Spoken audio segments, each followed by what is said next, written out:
Welcome to Massive Late Fee. And now your hosts, Mark and Carol. Well, hello everyone. Welcome back to Massive Late Fee. My name is Mark. With me as always my girlfriend Carol. How you doing, Carol? Hey, what's up? Not much. Been a pretty good week here. It is July 28th, 1995. And we've got some interesting news. I have been getting Mosaic plug and play and using Encarta, and I think got Netscape, and trying everything that I can to get us onto the World Wide Web. I mean, we're already on the World Wide Web. Because we use AOL. But, my darling, now, by the time this comes out, it might already be up and running.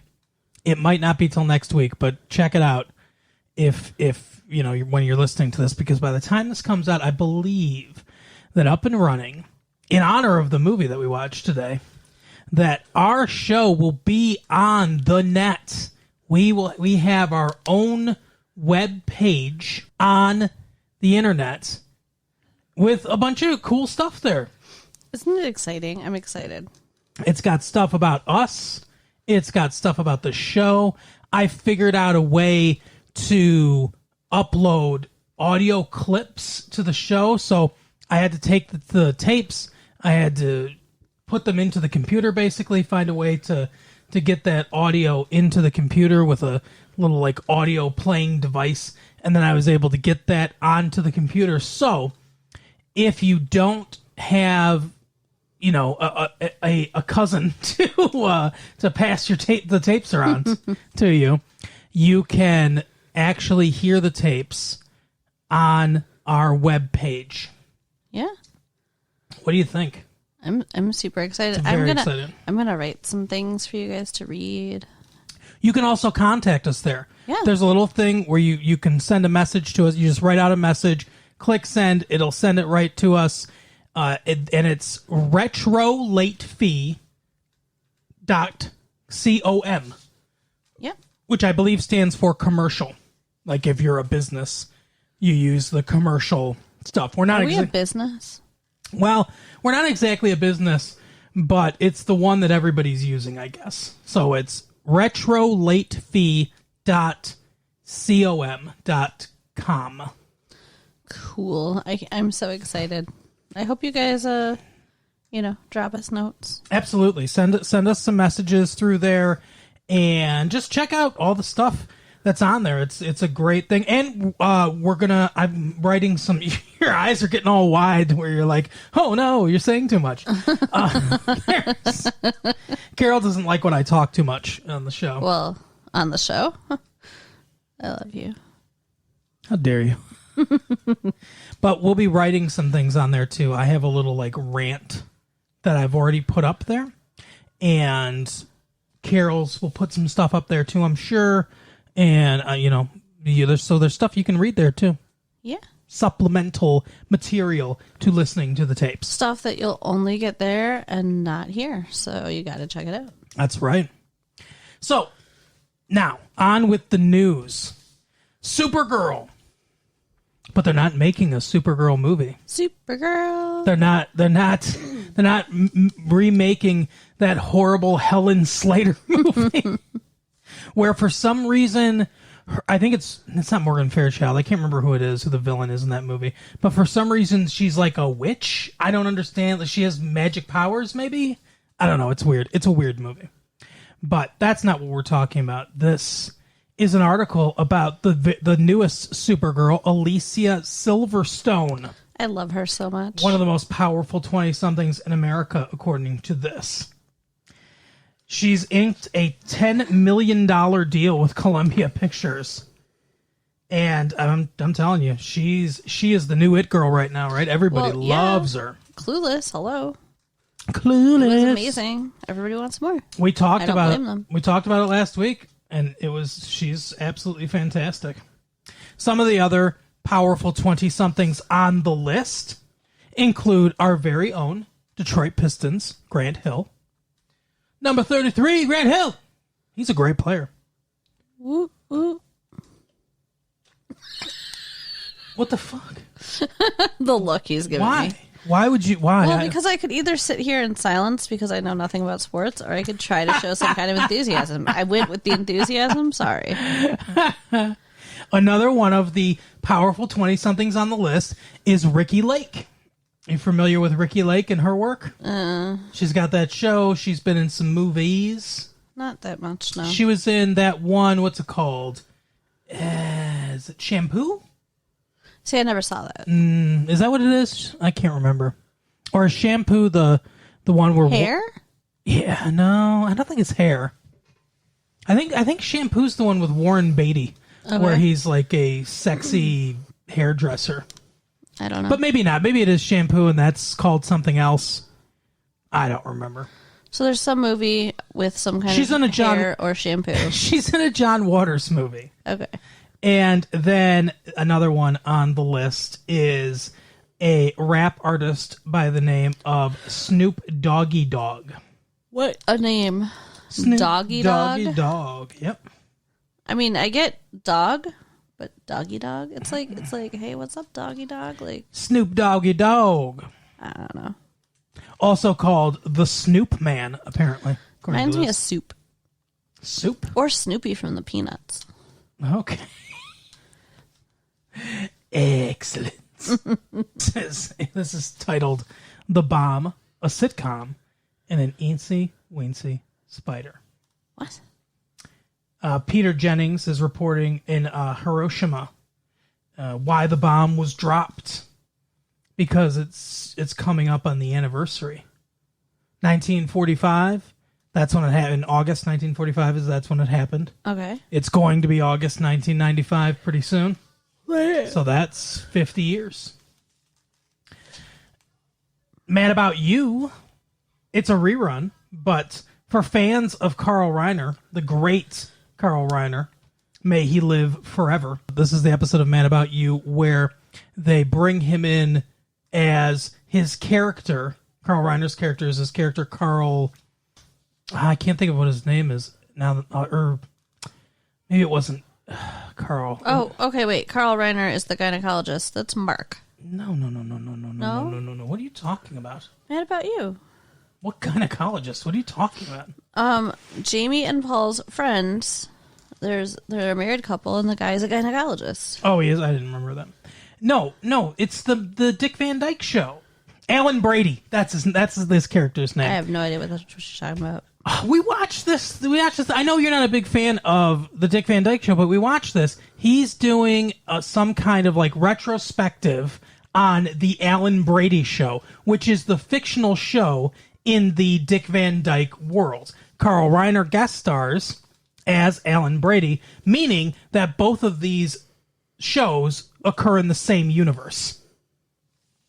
It's exciting. Okay. But that also means they don't have a Dick Van Dyke in that universe. They have a Rob Petrie. That's who Dick Van Dyke played. I think I like to keep it a little less complicated. Oh my gosh. I can't believe you. Sorry. But I mean, like, why do we have to have a universe within a universe where things are different? Just, like, be. Oh, that's so fun, though.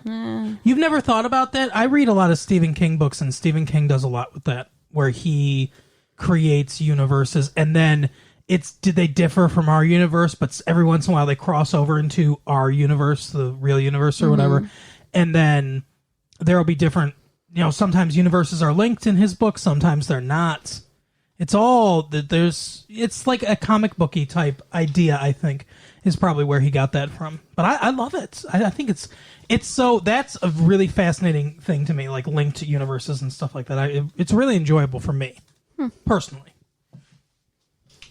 But that's basically the news is reruns, and it's going to be the 50th anniversary of Hiroshima, because that's really all we got as far as Well, and Alicia Silverstone. Well, yeah, but Alicia Silverstone, that's the holy grail right there, right?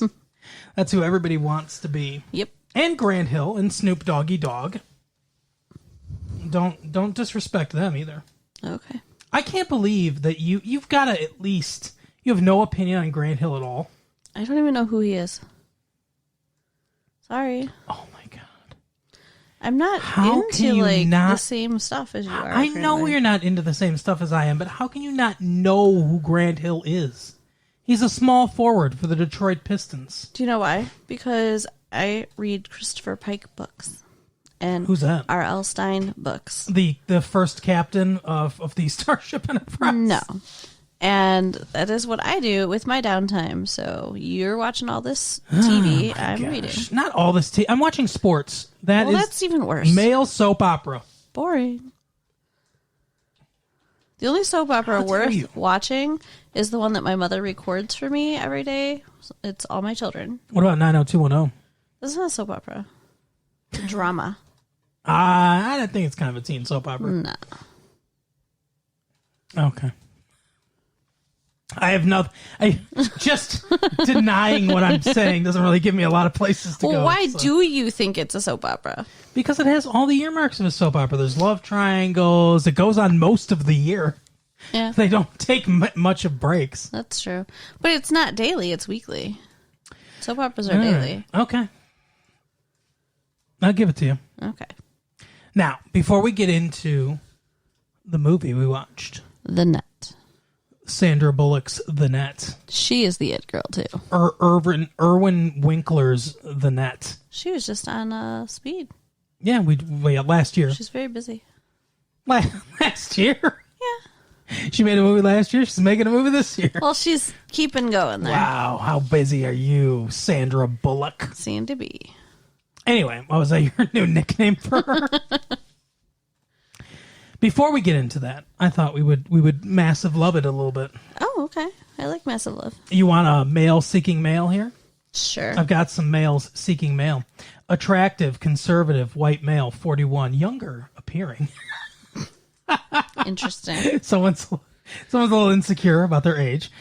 Brown/blue. So does hair always go first? It's brown hair, blue eyes. Maybe he has blue hair and brown eyes.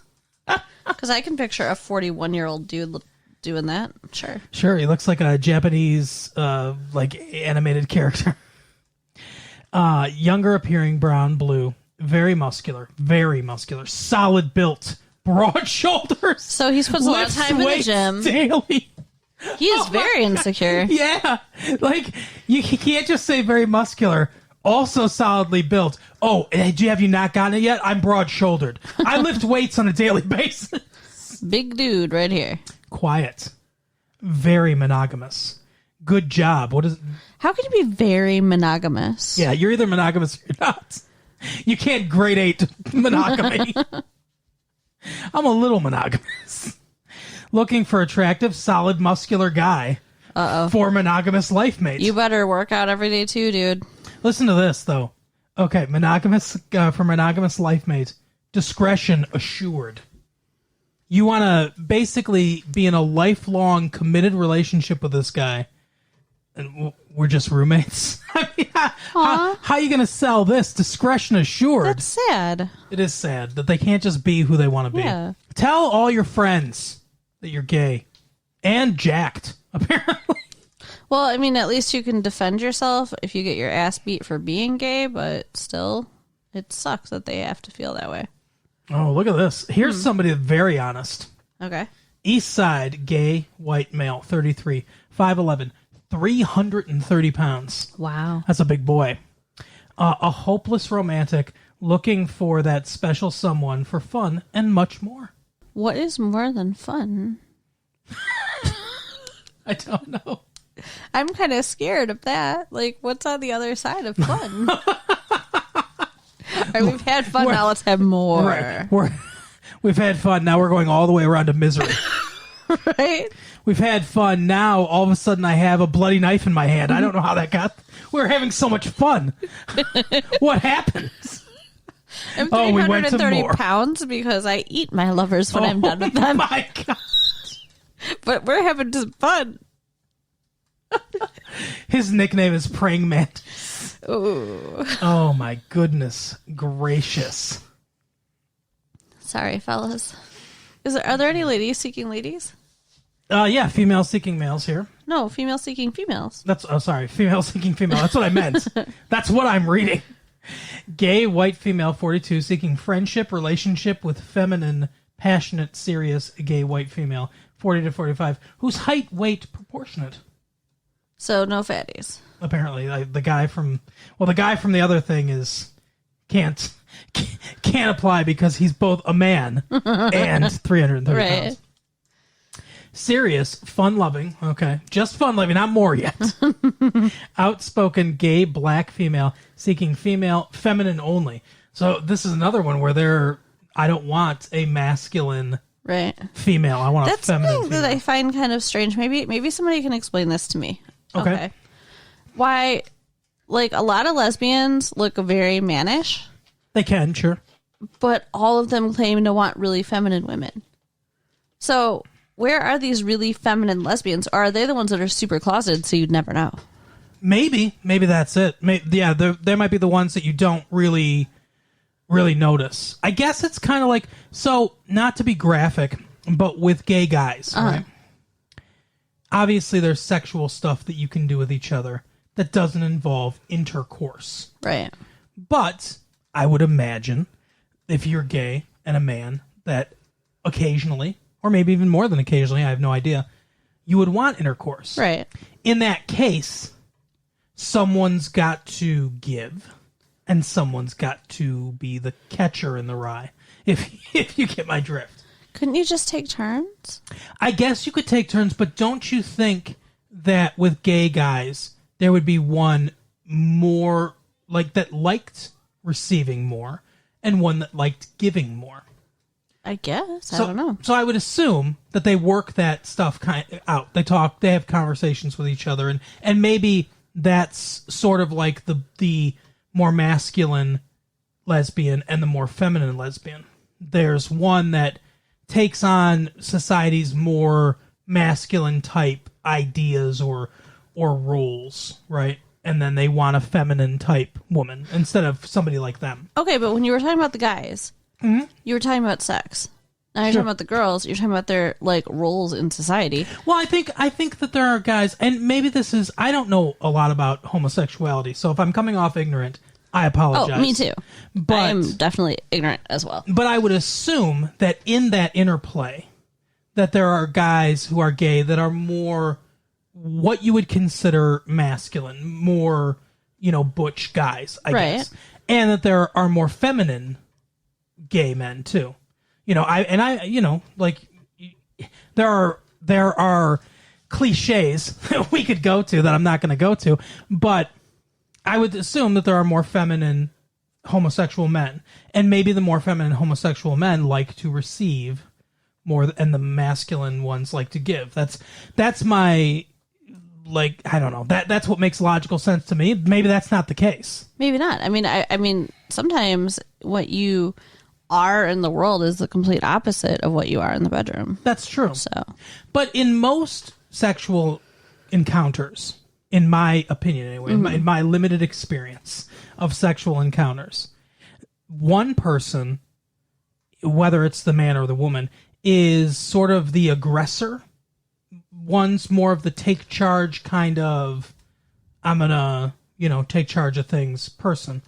And the other one is more of the kind of, like receiving person, right? In general, not all. Can you do that again? Ooh.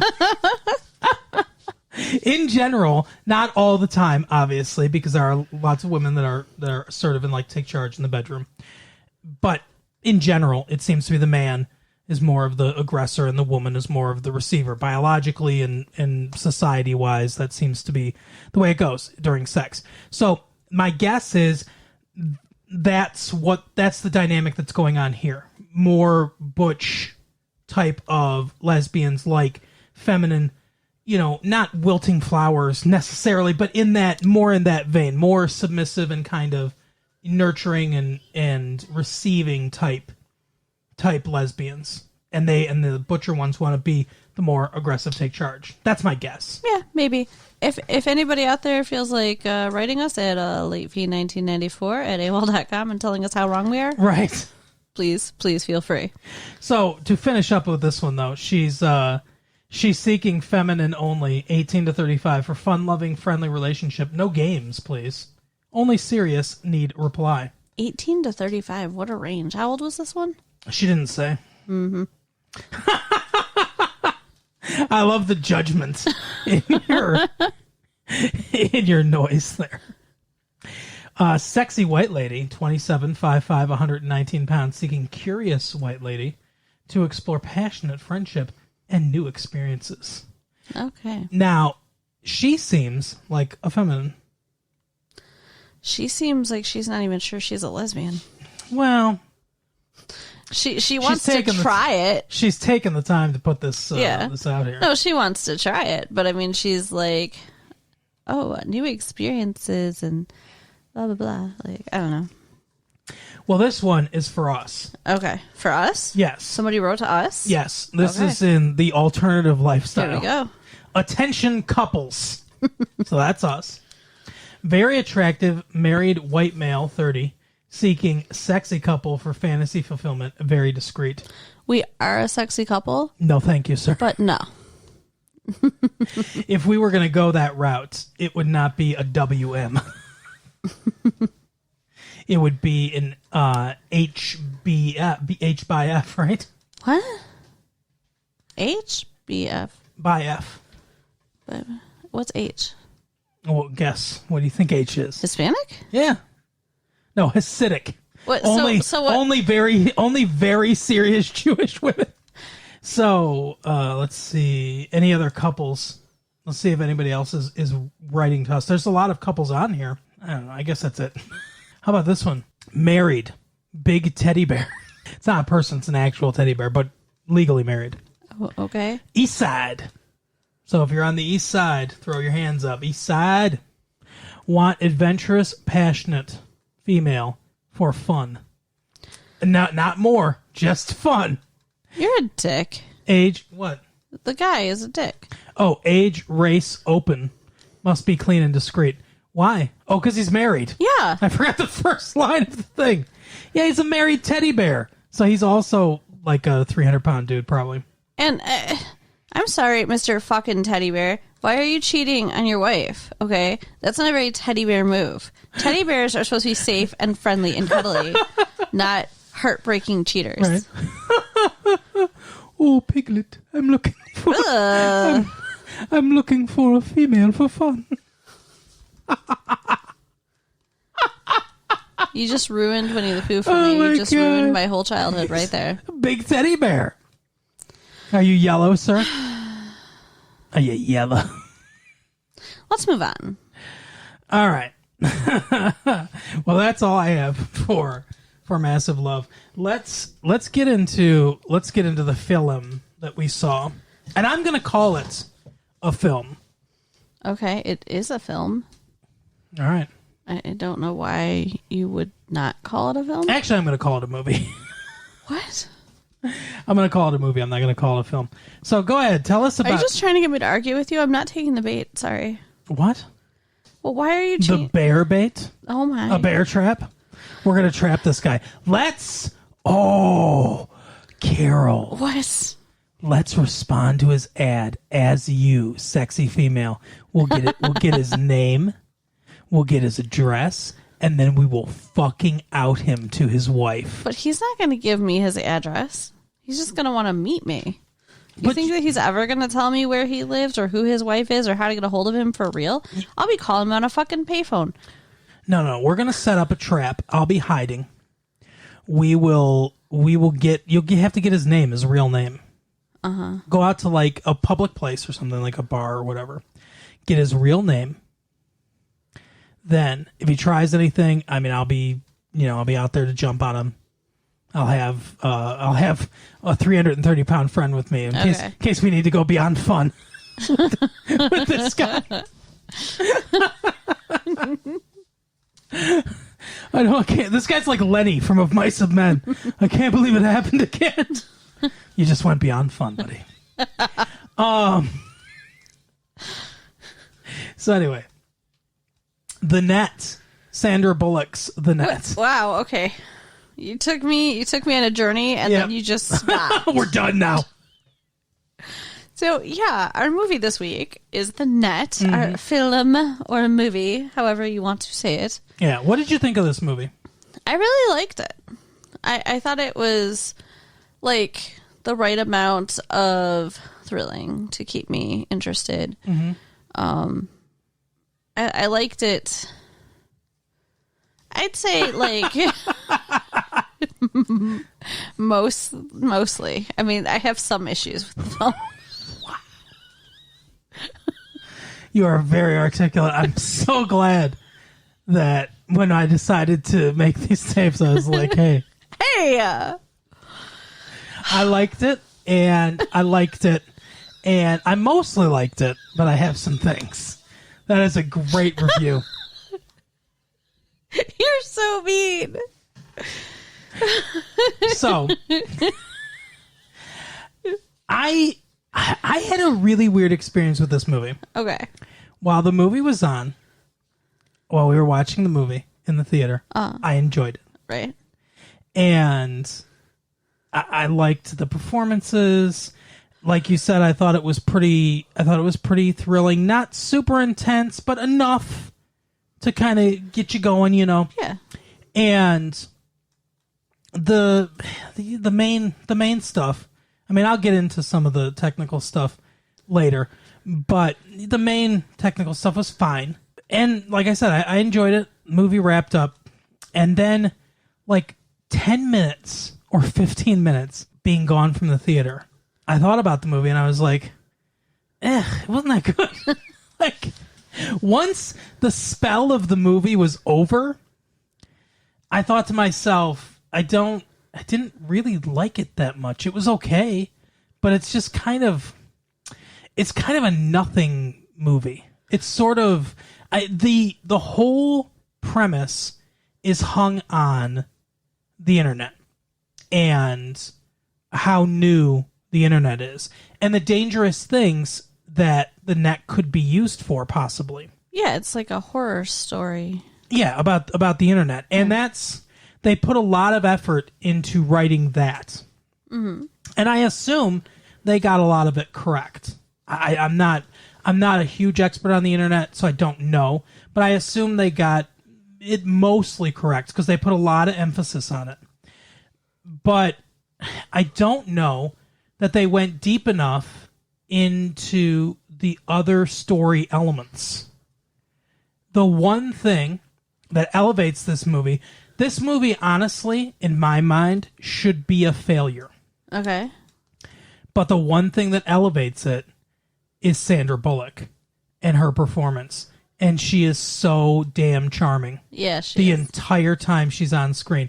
She basically stole the movie in Speed, and we watched while you were sleeping, and she was completely charming in that. See, she is busy.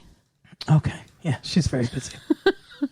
She has no time for us. She's very busy. That's why she hasn't been on our show. Yes.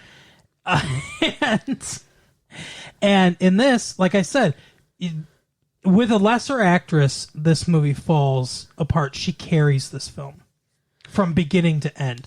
What works about this movie is her and her performance and her personality, and that, I mean, because she's pretty, but and I think they lean into this. I think she could look like a glamorous movie star if she wanted to, but they lean into this girl next door kind of everyday woman vibe in a lot of the movies that she's been in. Mm-hmm. This is no exception. And the vulnerability of, like, this could be my friend or my neighbor or whatever. Me. Yeah, or you. Yeah, if you're a woman, or you kind of thing, with her charming personality and, you know, what she does when a camera gets on her. That's the main tension of the movie. Okay. The villain is kind of, he's a caricature almost, like he's a Bond villain. Yes. And it's, you know, the guy that plays him is fine, but it's, as written, it's not, like, he's not that caliber that Sandra Bullock is. Mm-hmm. Because if he was, then it would be elevated even more. Yeah. If let's say Gary Oldman, remember we watched what was that? Leon the Professional. Yes. He played the villain in that, right? Let's say they got him to play this villain. Then then you're talking about maybe something really good. Maybe, but I think a lot of the shortcomings of the movie are in the story itself. Okay, well, let's talk about it. Let's get into it a little bit. The story. So it starts out that basically she is a computer person. Right. I don't really know what to call her. I think she's either a programmer. No, I think she does security. Yeah, she destroys viruses and stuff. Yeah, she does computer security for what's it called? Cathedral. For a company called Cathedral. And they're a competitor of this other company ran by a Bill Gates stand-in. Like the guy looks like a cooler Hollywood version of Bill Gates. And I can't remember, his Greg or something. His last name's Greg, but he owns Greg Industries. And they have a gatekeeper. That's what it's called. Their program's called Gatekeeper. And it's like, instead of hiring out these, and this is another thing that they don't really touch on that might have been kind of interesting to me. Instead of instead of people hiring a firm to clean their computer and make sure it's clean and everything, get this program, and this program will do all the work of all these people. There's so many people at Cathedral, when we see it later in the movie, that are employed there. And this program would put all of them out of work if it worked. Maybe. I'm not sure that all of them do exactly what she does. That's true. But she works in security. And she works at home, which is really weird. She telecommutes. Yeah, she's on the computer and on the phone all day. You get the sense she never leaves her house. She even orders pizza in.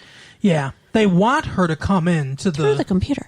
Yeah, that's a crazy thing too. I don't know if they actually. She's in Los Angeles. Her main office is in San Francisco, so it's a few hours up north. Right. And that's part of the reason why she telecommutes. But they want her to move there because they say a couple times, "Oh, we really want you to come in. You're such a genius and everything." It seems like she kind of freelances for them and telecommutes. But yeah, I don't know if they do this in California or not. If maybe they're starting some pilot program for it or something. But I'll tell you, you cannot order a pizza over the internet for us. You gotta, for sure. You got to call. And it's not that hard to pick up the phone and call. Yeah. So I don't really get it, although it showed her a picture of her pizza and she was able to click on toppings and everything. But so, yeah, you do get the idea that she's like a shut-in. Yeah, and she's online talking to her virtual friends. She's in a chat room, right? And that's her social life, right? A guy wanted to take her out to dinner. Mm-hmm. And she's like, "Oh, no, I've got standing plans." And these are her standing plans: ordering in pizza and talking to people in the chat room. Yeah, she definitely seems like she's some kind of weird shut-in. So she's going on her first vacation in 6 years. Mm-hmm. And to Cozumel, Mexico. Yeah. Which is a gorgeous place to go. I've been there. I'm kind of amazed you go from never leaving your house to Mexico, but okay, Sandy. Yeah, right. And then she gets a call from a colleague who wants her to take a look at something before she leaves and is going to fly in to show it to her in person. They do one thing that I think is kind of cool that they pay off later. The first job that she has is to remove some nasty virus that if you press the escape key, it basically destroys your entire system, eats through the whole thing. It's very, very nasty virus. And she's able to clean it up, and she downloads it onto a disk. Mm-hmm. And she puts the disc in a FedEx box and mails it to this colleague that she talks to on the phone because he likes to collect viruses. That's so weird. Well, I think that's something that computer people do. They like to collect and study them and stuff like that. How did they do this? And maybe it helps them come up with countermeasures to things that people that like to make viruses do. Maybe. But, yeah, so he calls her up and he's like, "Hey, go on to this. They must make this game, Mozart's Ghost, because it's a program on the computer when she goes to the cathedral later. So I think she must be part of the They must make computer games. I got the impression that it was a game that was actually on a web page that she could access from home or cathedral. Oh, really? Yeah. Maybe. But because it says, Mozart's Ghost, the coolest band on the internet or something like that. And he says, well, it was on a disc at first. Remember? Okay. But anyway, in the corner, there's a little pi symbol. Right. So he's like, hey, click on that. And so she clicks on it. And a couple times the movie does this. Yeah. Which is not a super effective way to get their point across, really. I almost think I'll tell you what they do. What they do is it's like snap, cut, snap, cut, snap, cut. It's very, very quick cuts of web page, like text and stuff like that, where it's like you can tell you're going to different web pages, and they quick cut it, so it's like bang, bang, bang, bang, bang. You can't even really see or read what it's saying. Every once in a while, like a word like Department of Defense or something like that will appear, right? And the point is that it's going through all this stuff really fast, I guess. I think, honestly, it fights what's happening, and the camera work, and I believe it would have been just better as a static push-in shot. You static push-in shot, and all this stuff suddenly goes, and it's like you're in a very natural environment, just looking at the computer with the camera, and the kind of tension from it is this computer suddenly doing something the computers aren't supposed to do. And you get to fully see it just kind of like cycle really quick through these different web pages. And I think that would have been better to have a static shot. I think the way it cuts, it fights the tension, actually. Okay. I can see that. But anyway, so not to tell you how to live your life, Erwin Winkler. There's another thing real quick at the beginning that we forgot. Okay. Department of Defense undersecretary goes to a park, and it seems that he has been diagnosed with being HIV positive. Oh, yeah. So he goes and talks to his wife, or talks to his son, tells him to keep a secret from his mom for the rest of his life. And No.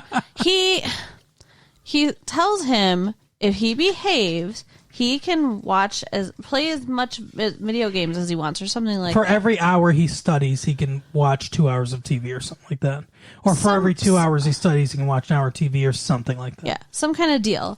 And then he goes, but don't tell mom, which would make you think he's going to be there to enforce this. Right. And he doesn't tell her, and the kid's not supposed to tell her. And then he says he loves his wife, then he shoots himself. Kills himself. So what was the point? He says to her too, oh, number one son, back on track. Yeah, guess what? You derailed that shit real quick, didn't ya? Right. So anyway, he kills himself at the beginning of the movie. Selfish. Sorry. Pisses me off. It's not the worst thing that's happened to him. The bullets may be the worst thing that's happened to him. Or the phone call. But anyway, so that gets tied in later too. I honestly don't even know if you need that. No. It's such a minor thread throughout the movie. They I don't even know if they bring it up again until the end. No, and I mean, really, what is the point? It's just saying that he didn't really have it. Yeah, we find out later that he didn't have HIV, that they set him up. The villains of this movie set him up to believe he had HIV, and because he's so homophobic, he shot himself. But what was the purpose of doing the purpose was they only mention it once on a news report, and it's very quick.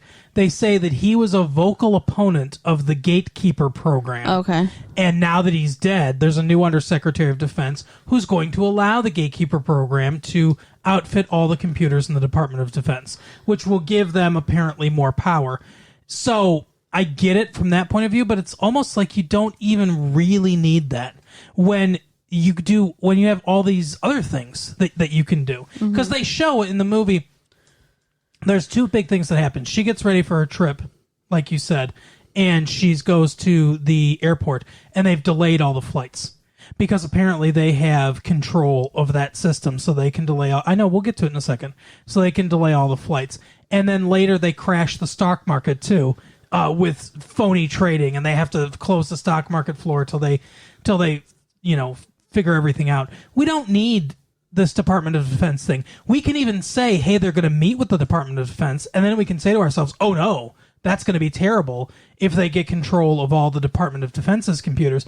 We really don't need this other plot as like a starting out point thing. Yeah, well, and as you mentioned before, it's not really the best way to kill somebody. I mean, they're just assuming that he's going to commit suicide they leave because of so this. much to chance with this plan. But don't forget, before she gets to the airport, her friend was flying to see her. He wants to talk to her about this thing because he can't figure it out.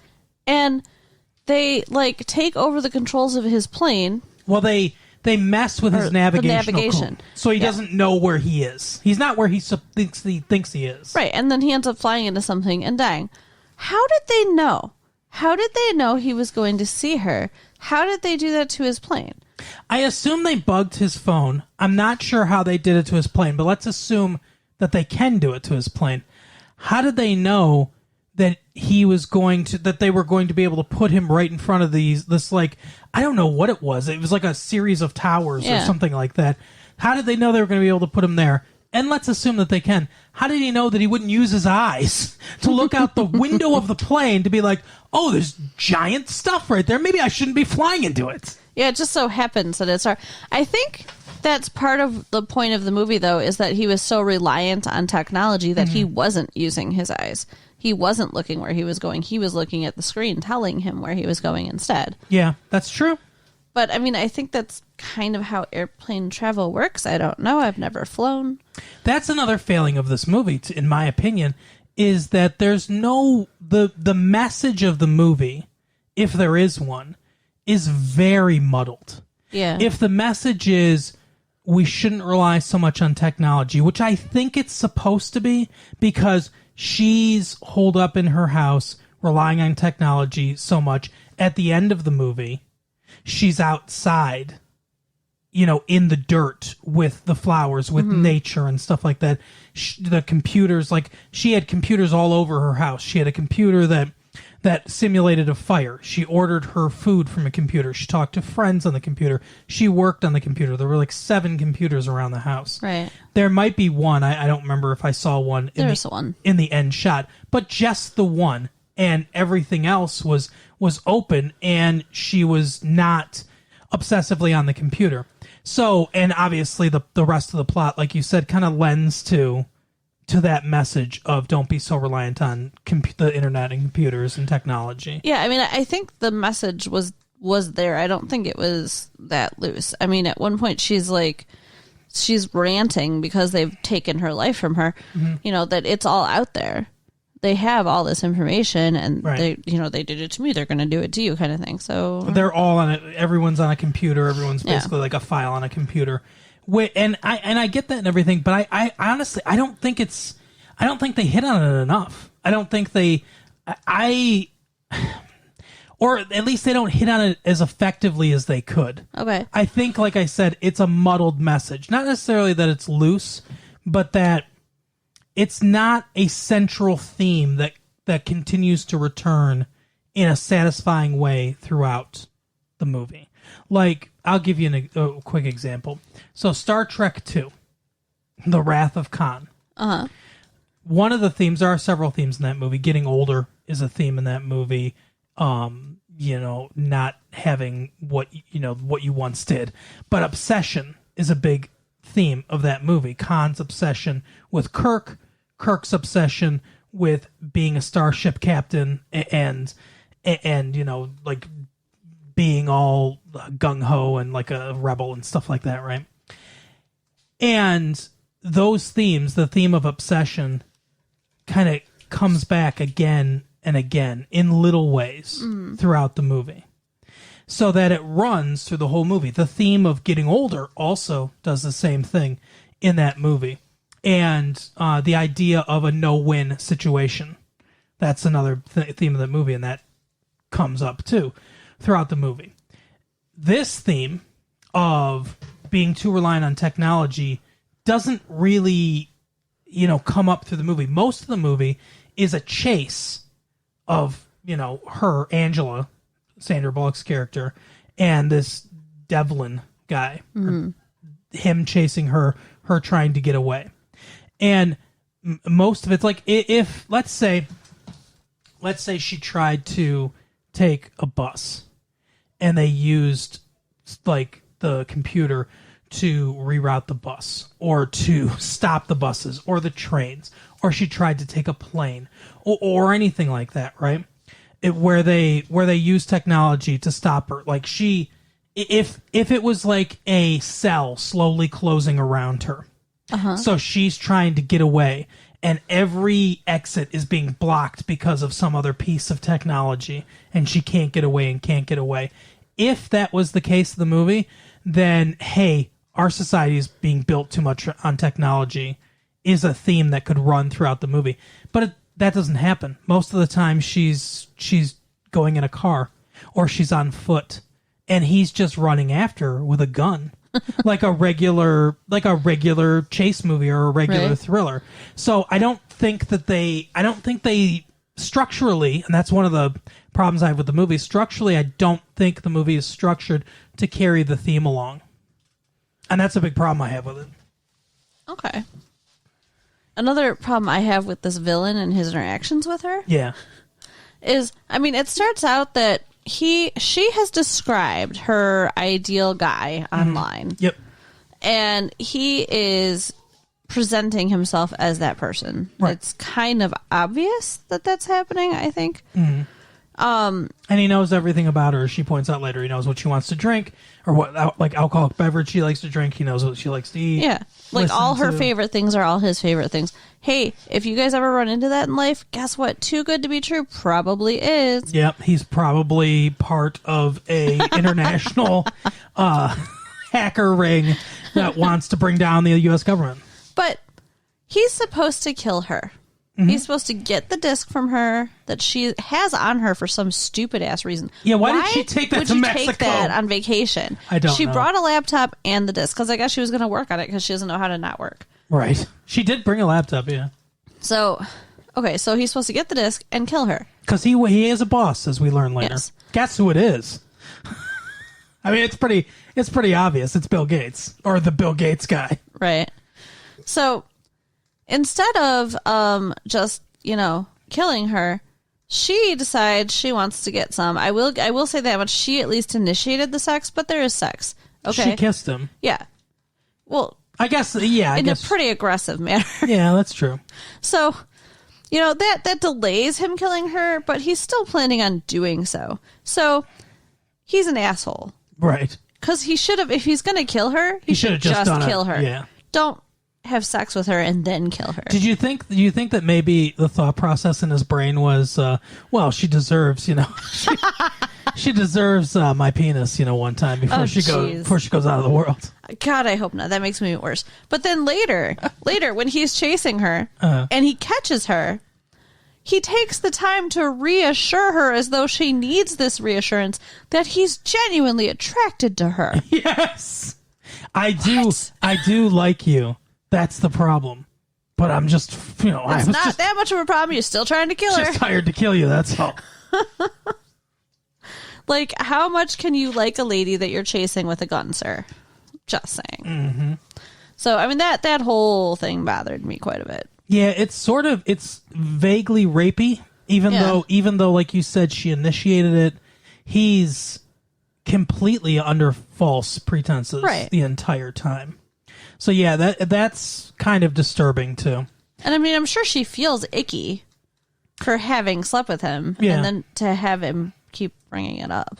I don't know that, and she's got to feel icky because the last person that she had sex before that was Dennis Miller, her therapist. Her therapist. That's messed up too. Well, she has no normal relationships. That was just a joke about Dennis Miller, but yeah. Hey, babe. See, can you see it now? Now that you've seen him in a movie, it's like, hey, Yeah. That's what he used to do on Saturday Night Live. Okay. And all his stand-up is very esoteric. It's all based on history, and like he likes to make jokes where you need a cartographer and a the Raget's thesaurus and stuff to figure out what he's saying. But he'll say, like, I haven't seen somebody run like that since Hastings 1066, baby. It's like, yeah, exactly. No one's shown that kind of accuracy. Because that's when they invented the crossbow. The Battle of Hastings. Okay. I think that's one of his actual jokes. Wow. Yeah, but that's the kind of, and he's got that little head bob, right? Yeah, he was doing the head bob to me. I had no idea what he was talking about. I don't watch Saturday Night Live. I was like, are you having a seizure? What's happening? But anyway, so yeah, you're right. She doesn't have any, like, real relationships. And, I mean, you know, other than that, the plot gets resolved in a fairly... There is some clever writing here.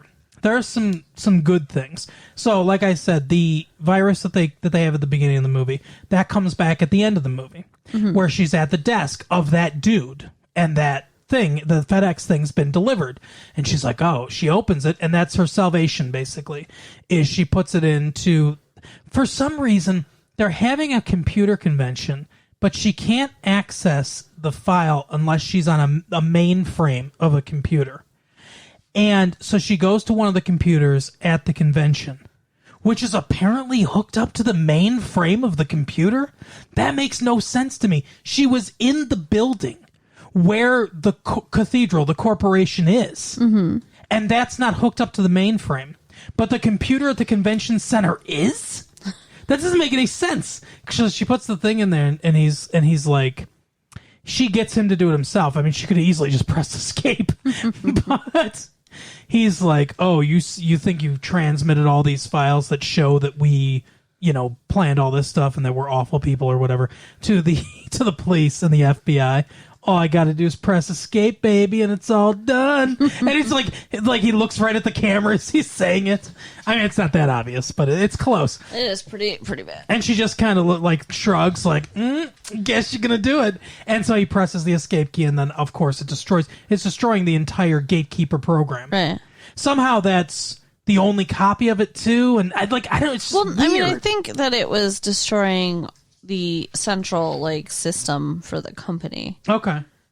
I'm sure there's a copy of their program somewhere, but that's not going to replace all the internal files they're losing. Right. So that destroys the entire thing, totally takes it down. Billionaire, whatever, Greg is arrested, and that's basically how the movie ends. So the virus coming back, that's a good piece of writing. You show it at the beginning, it comes back again at the end of her salvation. It shows her innovative thinking too, which is good. And I mean, other than that, everything is pretty standard as far as like a standard thriller goes, just with this paint of the internet over top of it.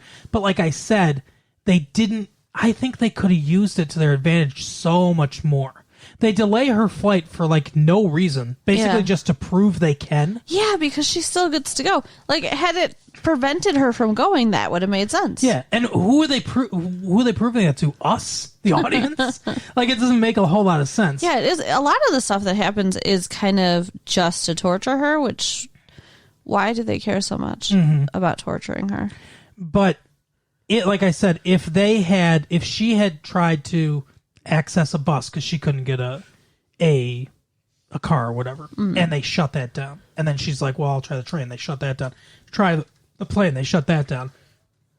So she tries to, let's say, I don't know, she gets into a car and maybe then they could notify the police and stuff like that, or they close down a road that's like a toll road or something like that. You know, if it was like I said, like a trap slowly closing around her because of all this technology and squeezing her into a corner, then I think that connects the action that's going on in the movie to the theme of the movie. Well, just like one of the things they did is her wallet got stolen. So she loses all her paperwork, her passport, her ID. And she tries to get a temporary passport to return to the United States. And they make her get it in the name of Ruth Marks because they, changed the computer to say that's her name or whatever. Why? Why not just make it so she can't get one? She can't even get back to the United States. Right. That would have fit the diabolical plan more. Yeah, exactly. Or why Or why does it have to be a different name? Why can't it just be her name and they change her records? Right. Because, Ruth Marks is the lady who takes over her life, and it's like they just did like an identity swap. Yeah, which is another part of the movie that doesn't really affect the plot. There's stuff in here that, like I said, I think it's supposed to point to the theme, like, look at all the power they can have, look at all the things that they can do if somebody takes control of these machines. But it doesn't connect to the plot enough. Right. They're like very loose end stuff. It's the same thing with the Undersecretary of Defense.